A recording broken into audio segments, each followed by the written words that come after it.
خوش آمدید۔ تو آج ہم بات کرنے والے ہیں 4 کونوں والی شکلوں یعنی کوادریلیٹرلز کے بارے میں، اور خاص طور پر یہ دیکھیں گے کہ ان کا رقبہ یعنی ایریا کیسے معلوم کیا جاتا ہے، اور یقین کریں یہ بہت دلچسپ ہونے والا ہے۔ کبھی سوچا ہے کہ بھائی ایک لیپ ٹاپ کی اسکرین ہے یا کوئی ہیرا یا ایک پتنگ، ان کے اندر آخر جگہ کتنی ہوتی ہے؟ یہی وہ سوال ہے جو ہمیں سیدھا لے جاتا ہے رقبے یعنی ایریا کے کانسیپٹ کی طرف۔ مطلب یہ کہ کسی بھی شکل کے اندر کی جو جگہ ہے اسے ناپا کیسے جائے۔ تو سب سے پہلے بالکل بنیادی بات سے شروع کرتے ہیں، یہ کوادریلیٹرل آخر ہے کیا؟ اس کی تعریف بہت ہی سیدھی سی ہے، کوئی بھی ایسی شکل جس کے 4 کونے ہوں اور 4 سیدھے کنارے ہوں وہ ایک کوادریلیٹرل کہلاتی ہے۔ اور مزے کی بات یہ ہے کہ ان سب شکلوں کا رقبہ معلوم کرنے کا جو راز ہے نا، وہ اس ایک تصویر میں چھپا ہے۔ یہ 6 کلیدی شکلیں ہیں اور ہم ایک ایک کر کے ان کے فارمولوں کو سمجھیں گے۔ یہ تصویر آج ہمارے لیے ایک روڈ میپ کی طرح کام کرے گی۔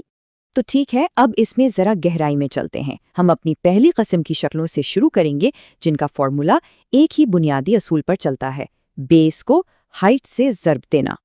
تو سب سے پہلے ہمارے پاس ہے مستطیل یعنی ریکٹینگل۔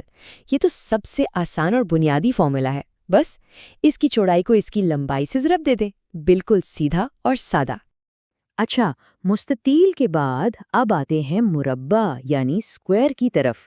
یہ دراصل ایک خاص قسم کا مستطیل ہی ہے، فرق صرف اتنا ہے کہ اس کی ساری سائڈز برابر ہوتی ہیں، اسی لیے ہم صرف ایک سائڈ کی لمبائی کو اسی سے ضرب دے دیتے ہیں۔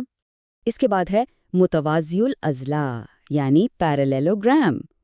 یہاں ایک بہت ہی اہم بات یاد رکھنے والی ہے، رقبے کے لیے ہم بیس کو اس کی سیدھی اونچائی یعنی ہائٹ سے ضرب دیتے ہیں، نہ کہ اس کی ترچھی سلانٹڈ سائڈ کی لمبائی سے۔ یہ فرق سمجھنا بہت ضروری ہے۔ اور پتہ ہے، اس فارمولے کے پیچھے ایک بڑا دلچسپ راز چھپا ہے۔ ذرا سوچیں کہ اگر ایک پیرالیلوگرام کے ایک کونے سے ایک تکون کاٹ کر اسے دوسری طرف جوڑ دیا جائے تو یہ ایک مکمل مستطیل بن جاتا ہے، اور یہی وجہ ہے کہ اس کا فارمولا بیس ضرب ہائٹ ہی ہے۔ چلیں اب ہم اپنی اگلی 2 شکلوں کی طرف بڑھتے ہیں، اور یہاں ایک بڑی دلچسپ چیز سامنے آنے والی ہے، ایک ایسی مماثلت جو شاید حیران کن ہو۔ تو یہ دیکھیں، رامبس اور کائٹ دونوں کا رقبہ نکالنے کا فارمولا بالکل ایک جیسا ہے۔ دونوں میں ہم ان کے ڈائیگنلز یعنی ایک کونے سے دوسرے کونے تک کے فاصلے کو ضرب دیتے ہیں اور پھر اسے آدھا کر دیتے ہیں، اور یہ کوئی اتفاق نہیں ہے۔ پہلے رومبس کو سمجھتے ہیں۔ تصور کریں کہ اس کے دونوں ڈائیگنلز ایک باکس یا مستطیل بناتے ہیں۔ رومبس کا رقبہ اس باکس کا ٹھیک آدھا ہوتا ہے، اسی لیے تو ہم D1 کو D2 سے ضرب دے کر 2 سے تقسیم کرتے ہیں۔ اور کمال کی بات یہ ہے کہ بالکل یہی لاجک پتنگ یعنی کائٹ پر بھی لاگو ہوتی ہے۔ اس کا رقبہ بھی اس کے ڈائیگنل سے بننے والے مستطیل کا ٹھیک آدھا ہوتا ہے۔ یہ پیٹرن ان دونوں شکلوں کو یاد رکھنا بہت آسان بنا دیتا ہے۔ تو چلیں اب اپنی آخری شکل پر آتے ہیں، ٹریپیزوئڈ۔ یہ ذرا ہٹ کے ہے، اس میں صرف 2 سائڈز ایک دوسرے کے پیرالل ہوتی ہیں، لیکن گھبرانے کی کوئی بات نہیں، اس کا فارمولا بھی بڑا لاجیکل ہے۔ اس کے فارمولے کو ہم 3 آسان سٹیپس میں توڑ سکتے ہیں۔ سب سے پہلے دونوں پیرالل سائڈز یعنی A اور B کی لمبائی کو جمع کریں، اس کے بعد اس جوڑ کو سیدھی اونچائی یعنی H سے ضرب دیں، اور آخر میں جو بھی جواب آئے اسے آدھا کر دیں۔ بس اتنا ہی آسان ہے۔ تو یہ لیجئے ان تمام 6 کوادریلیٹرلز کا خلاصہ ایک ہی جگہ پر۔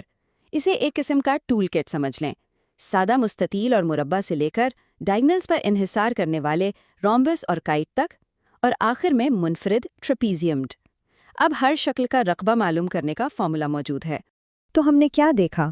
یہی کہ ہر شکل کا اپنا ایک راز ہوتا ہے، اپنا ایک فارمولا ہوتا ہے جو اس کے اندر کی جگہ کو کھولتا ہے۔